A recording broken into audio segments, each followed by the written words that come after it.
how much should I spend on my analog mastering chain? Now, I've just literally got asked this question, and I've jumped straight onto the camera to answer it, because it's a great question that I've got a lot of kind of insight into. Because next door I've got a mastering chain that is about I think it's about £105,000 mastering chain. This mastering chain in here is about £35,000. But what does it actually mean? Because what the thing with a £100,000 mastering chain and a £35,000 mastering chain is they're both going to achieve a great sounding master. Ultimately, whoever's on that chain is going to achieve that master. There's certain things that we have in that studio, i.e. the Vertigo VSM2, the Whitestone P331, the Alicia Alpha compressor, the Unfair Child. These sorts of bits of gear are going to create a unique sound. They're going to create something that's quite unique and has a very kind of special tone to it. And certain bits of gear, they do have that, and they will achieve that for you. But when you consider, let's say 35,000 versus 105,000, there's, what's that, £70,000 difference. There's not going to be, when using this chain, comparing it to that chain, there's not going to be £70,000 worth of difference being, let's say, 3 times the difference or 2 times the difference.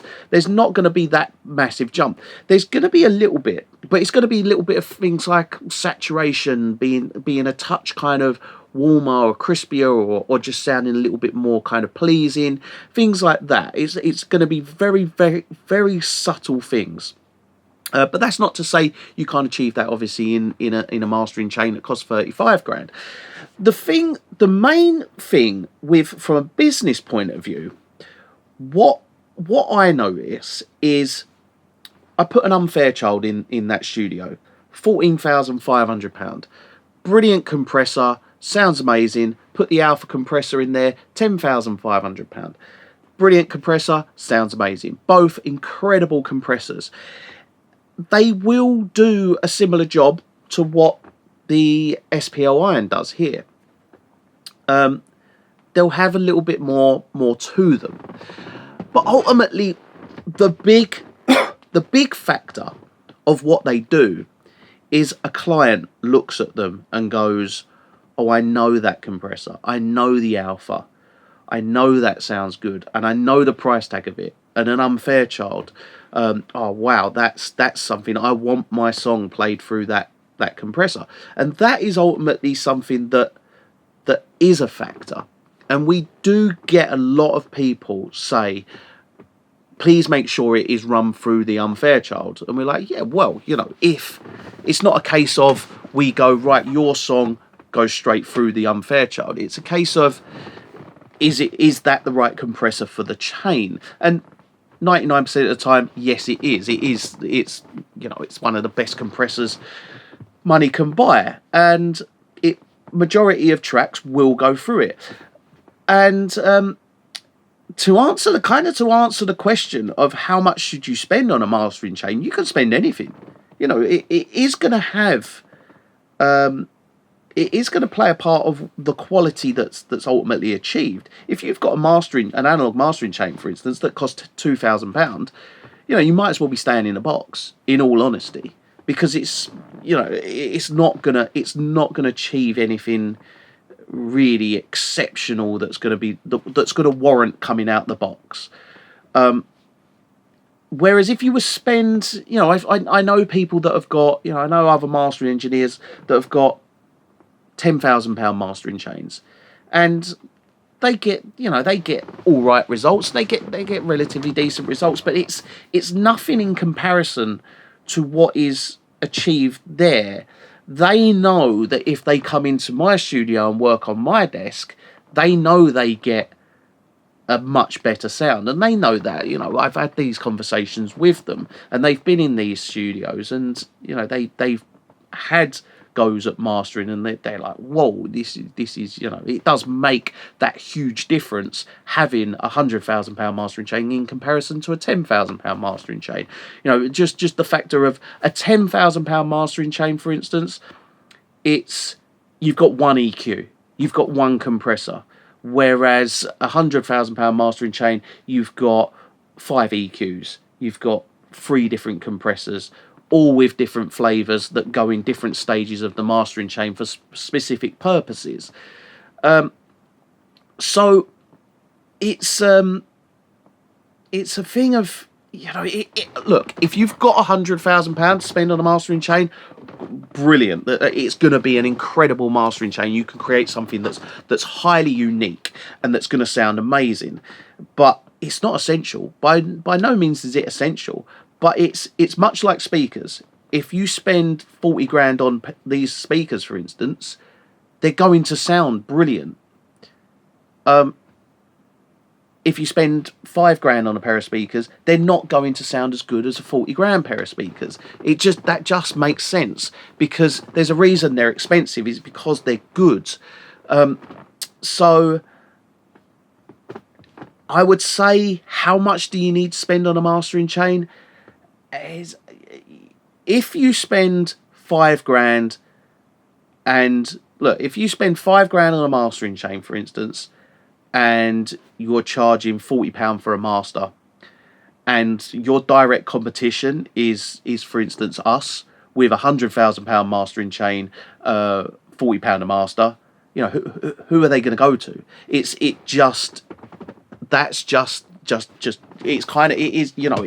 facts that people will gravitate towards the more expensive mastering chain. So if you have a really expensive mastering chain, you are going to attract clients.